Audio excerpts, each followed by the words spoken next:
Con ustedes, el profesor Ricardo Lobuso, con la clase Comunicación Social. En las reglas de la comunicación, el tiempo era tan importante porque estábamos viendo recién la capacidad de retención que tiene nuestra mente. Pero ante tan bajo porcentaje debemos echar mano no solamente a la capacidad de nuestra memoria, sino a los otros sentidos. ¿Y qué tal si hablamos de los sentidos? ¿Cuáles son los sentidos que reciben y retienen mejor los conocimientos? El número uno por excelencia, el oído, si funciona bien, el oído. Apelamos al sentido del oído por medio del discurso, de la narración, de las preguntas y respuestas y de las explicaciones necesarias. En los demás métodos se recuerda solamente el 10% de lo que se oye. El sentido del oído. Apuntamos siempre al oído, al oído, al oído, pero es el que menos retiene, solamente el 10%. No se asusten, Vamos a ver. Menos mal que hay más sentido, porque si no, ¿cómo lo hacemos? El segundo es la vista. Cuando para comunicar apelamos al sentido de la vista por los medios diversos tales como cuadros, dibujos en el pizarrón, lesiones objetivas, que figuren con mapas, con diagramas, con mesas, buscando todas alternativas para ejemplificar, para que la vista observe, se recuerda el 50% de lo que oyó y vio. 50% de lo que oyó y vio. Es uno de los métodos más eficientes. El oído necesita de la ayuda de lo que se ve. Así que no contemos solamente para el oído. Escúchenme, no. Hay que hacerles ver, no solamente escuchar. Escuchen y miren. Escuchen y miren. Logramos un 50% de absorción de la comunicación. El número 3, otro sentido, el tacto.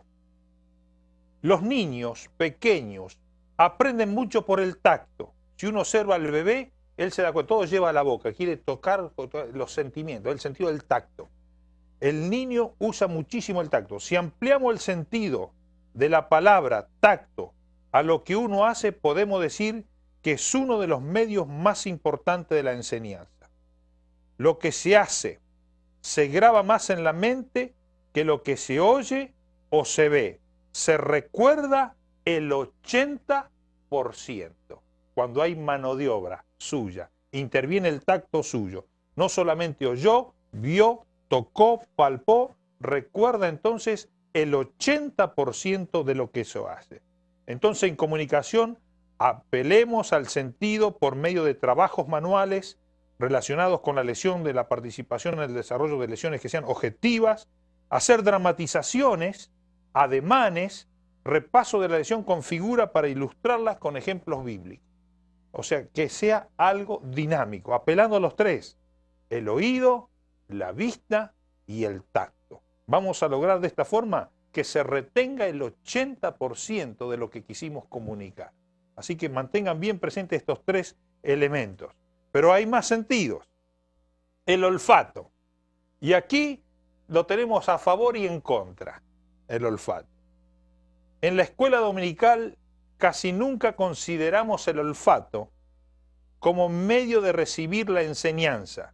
Sin embargo, atención, el olfato predispone a uno inconscientemente a rechazar la enseñanza que se imparte en ciertos lugares.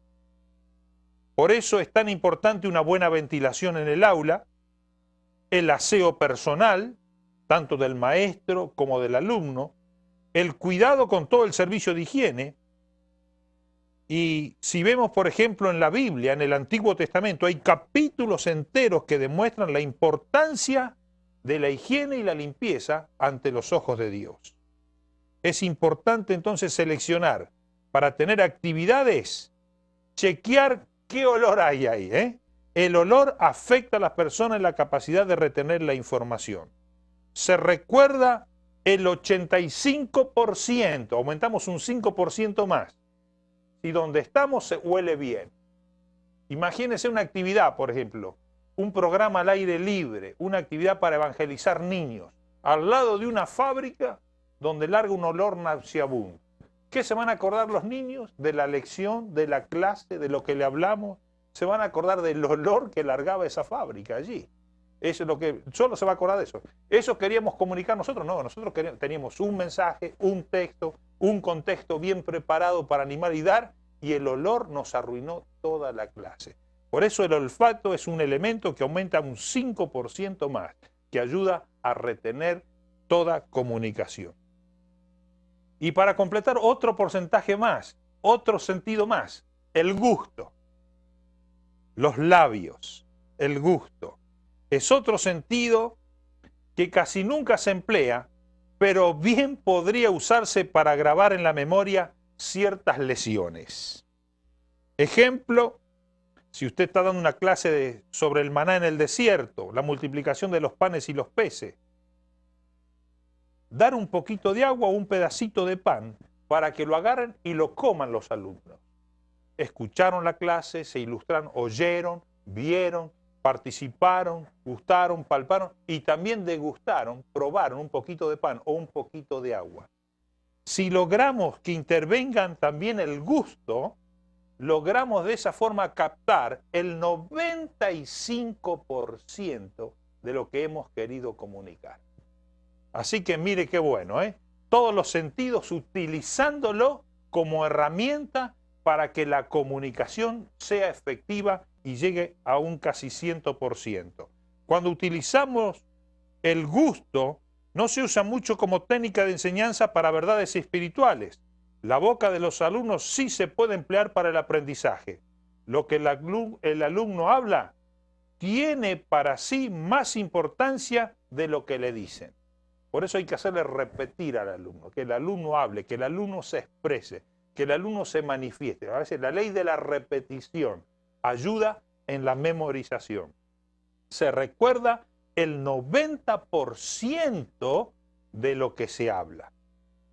Entonces, qué importante es echar mano a los sentidos para transmitir y comunicar. Por eso yo les llamo que los sentidos son la vitamina de la comunicación, para enriquecer la comunicación y que la comunicación llegue. La comunicación que no comunica es ruido nada más. Muchos ruidos, pocas nueces, tenemos un dicho, ¿eh? Pero la comunicación que no comunica es ruido nada más. Y si usted le presta debida atención a cuántos programas de radio, cuántos programas de televisión, cuántas cosas que oímos y a veces ruido nada más, no nos comunican, no están transmitiendo verdaderamente el mensaje. La comunicación tiene su enemigo también, y es no solamente el olor como vimos en el tema del olfato. El otro enemigo son barreras que tiene la comunicación. Y hay varias barreras, por cierto, que vamos a compartir. Una de las barreras, si quieren tomar nota, son las lágrimas. Y cuidado aquí que hay damas presentes, pero hay que hablarlo. Constituye un arma defensiva que malogra la comunicación. La utilizan preferentemente las mujeres. No se enojen conmigo, damas, ¿eh? Las damas utilizan preferentemente las lágrimas, ¿eh? Y en algunas ocasiones también los hombres. Si mencionás mis defectos, me pongo a llorar delante de la gente. Entonces, no hay que mencionar nada. Cortó la comunicación. Una barrera, como una amenaza, ¿eh? Las lágrimas. Las lágrimas es una de las barreras de la comunicación. La segunda barrera que tiene la comunicación es el enojo. Vaya a hablarle y a comunicarse usted con una persona enojada. Lo sacan paseando, decimos nosotros, ¿eh? Lo sacan de paseo a uno. El enojo, la explosión, es un arma que utiliza para no reconocer nuestros propios defectos. Cuando alguien nos señala, explotamos violentamente. Y a veces explotamos porque no queremos recibir esa comunicación. La queremos descodificar con una explosión. El enojo es una de las barreras de la comunicación. Las lágrimas también es una barrera en la comunicación. Cuando pare de llorar, bueno, ahora sí, comunique. Cuando se le fue el enojo, que ya está más calmado, ahora sí, comunique. Otra de las cosas la barrera en la comunicación es el silencio. Tenemos un dicho que el silencio es salud, ¿eh? El silencio es salud. Pero ¿sabe que el silencio es el alma que utilizan especialmente los cristianos? Y es una barrera. Les tomé de sorpresa, ¿eh? Los cristianos utilizan esta arma, el del silencio. Muchas veces cuando hay problemas, cuando hay dificultades, en lugar de llorar ante los niños o de explotar ante los niños, optaron por callarse y no manifestaron su problema. O sea, utilizan el silencio como un arma. El silencio ahoga a la comunicación y a veces cobra un alto precio tanto en lo físico como en lo espiritual de las personas. Demanda un gran esfuerzo de voluntad guardar silencio por un periodo prolongado. La ira puede alimentar esa fuerza, puesto que la ira o el enojo es una de las principales causas que provocan úlcera, presión sanguínea y otras enfermedades. Mire que cómo está la cosa, ¿eh? En la comunicación se interpone una barrera que es el silencio, que trae otras consecuencias sobre nuestro físico. Prestémosle atención y no utilicemos a veces el silencio como barrera. Dice, se lo traga todo. Es una persona introvertida, se lo guarda todo. Tiene una bronca, un enojo, pero ahí está mudo. No se manifiesta. Utilizó una barrera que es el silencio. Otra de las barreras es el temor. Es un inhibidor de primera línea el temor. Mire qué lindo enemigo. Un inhibidor de primera línea, tanto para el receptor en comunicación como para el emisor, para ambos, porque limita a la persona en su capacidad de acción. Puede no solamente ser un elemento de la personalidad, sino también puede ser un factor externo de presión. Por ejemplo, gente que está en comunicación. Un factor externo de presión para él que le produzca temor. La censura. Alguien que está en radio, televisión o prensa, el temor a la censura, a lo que otros periodistas digan de él. Entonces está con un temor, con un temor, con un temor. Es una barrera, él no se puede comunicar y expresar libremente. El temor es un inhibidor de primera línea. Otra barrera que tiene la comunicación es la tristeza. Mire qué lindo, ¿eh? La tristeza. Cuando la depresión invade la comunicación, pasa a ser un veneno que intoxica tanto al emisor como al receptor, dejando un ambiente súper negativo. ¿No le ha pasado en radio o en televisión con alguien que está triste? ¿Eh? Se siente, se transmite. Llegó por la onda, estamos a miles de kilómetros de distancia, pero esa tristeza se percibe e intoxica al receptor. Hay otras barreras que les quiero compartir, además de las lágrimas, el enojo, el silencio, el temor, las tristezas, y son barreras que impiden una fluida comunicación. Por ejemplo, para el emisor, no estar totalmente seguro de nuestras propias conclusiones o puntos de vista o sentimiento. Otra de la barrera, no estar totalmente seguro de aquello que deseamos comunicar. No saber compaginar son barreras.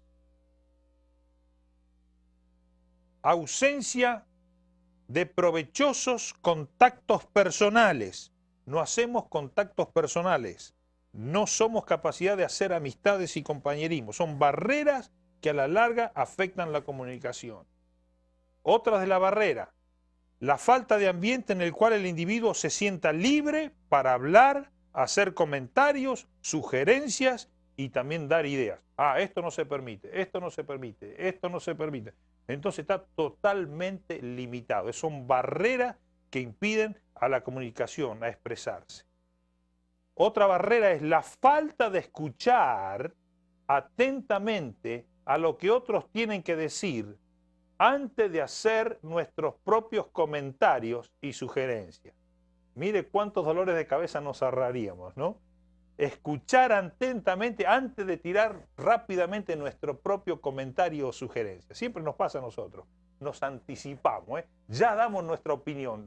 No tenemos todo el tema, pero ya opinamos rápidamente y nos metemos en cada lío. Bueno, esta es una barrera en la comunicación. La falta de captar el contenido emocional de aquello que están diciendo otros. Se están emocionados y nosotros como quien no oye llover. Captar el sentido emocional de aquello que están diciendo otras personas. La falta también de una mutua confianza, un respeto y también seguridad. Otra de las barreras es hablar o escribir en términos que están por encima del nivel de comprensión de aquello que estamos comunicando. O sea que si hablamos que aún ni un diccionario al lado nos alcanza, para poder entenderlo, también es una barrera. Otra de las barreras, fallo en valorar la efectividad de nuestras comunicaciones. Fallo en saber interesar a los subordinados en conferencias de tipo creativo y en motivarles a que contribuyan con sus ideas. Hablamos demasiado y escuchamos demasiado poco. Hablamos demasiado, pero escuchamos demasiado poco. Es otra de las barreras. Y no estamos alertas para captar algunos signos exteriores de comunicación, como son la expresión facial, el modo de expresarse y de otros parecidos. Otra de las barreras es dar por sabido que el problema es una cosa cuando puede ser algo muy distinto. Otra de las barreras es no reconocer la importancia que tiene en el proceso de la comunicación en sí. Otra de las barreras, cometer el error de creer que todas las personas se comportan de manera igual, ignorando, por tanto, su individualidad. Distintas formas de pensar, distintos caracteres. Otra de las barreras es no querer darse cuenta de que la mayoría de los problemas de la función directiva pueden atribuirse a la mala comunicación. Nos pasa en nuestros empleos, en nuestros lugares de trabajo. La mala comunicación es una barrera que trae consecuencias. Y otra de las barreras, como con frecuencia nos olvidamos de que no comunicamos nuestros pensamientos a través de nuestras palabras, sino también mediante aquello que hacemos.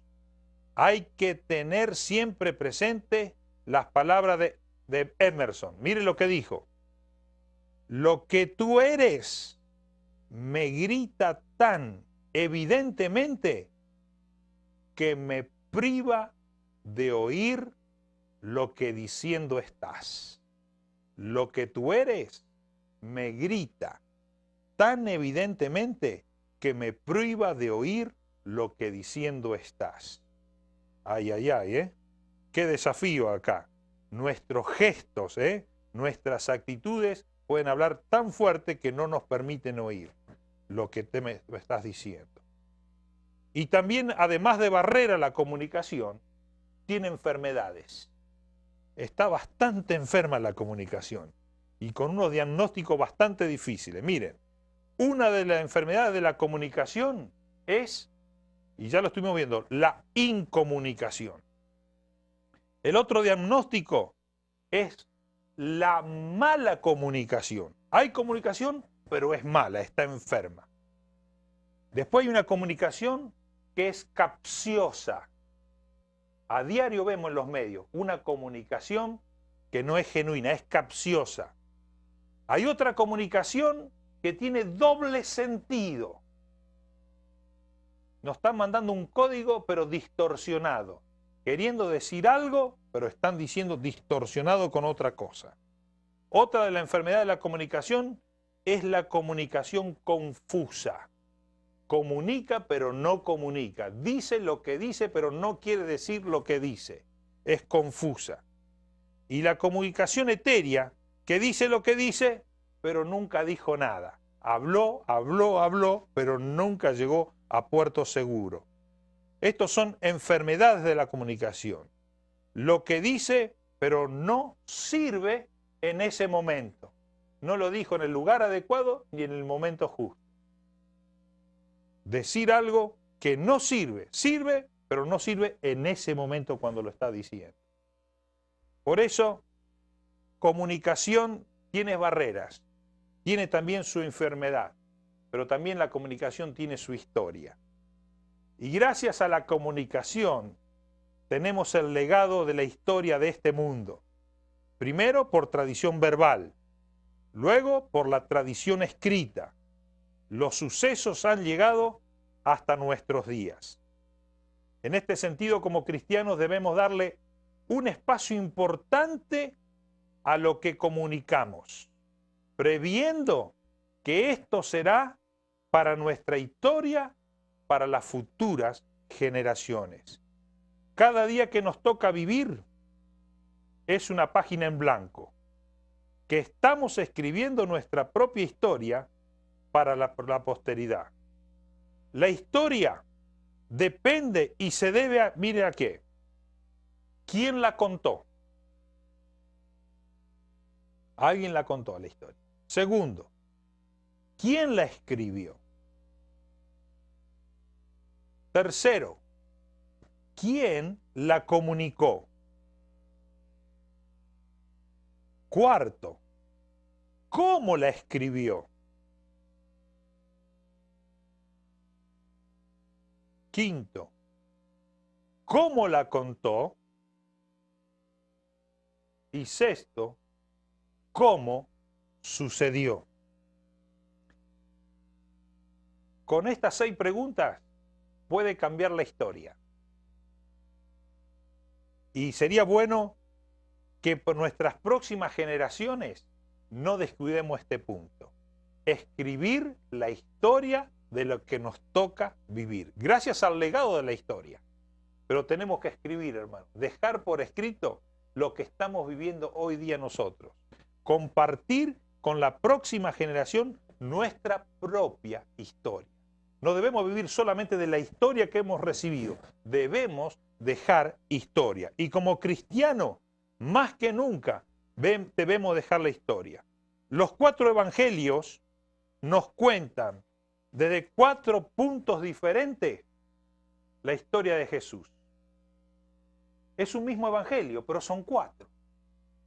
El evangelio según San Mateo, escrito y pensado para el pueblo judío. Por eso hoy en día es el mejor evangelio para predicarle a un judío, el evangelio mesiánico, utilizar el evangelio de San Mateo.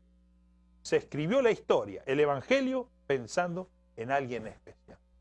El evangelio según San Marco fue pensado para el pueblo romano.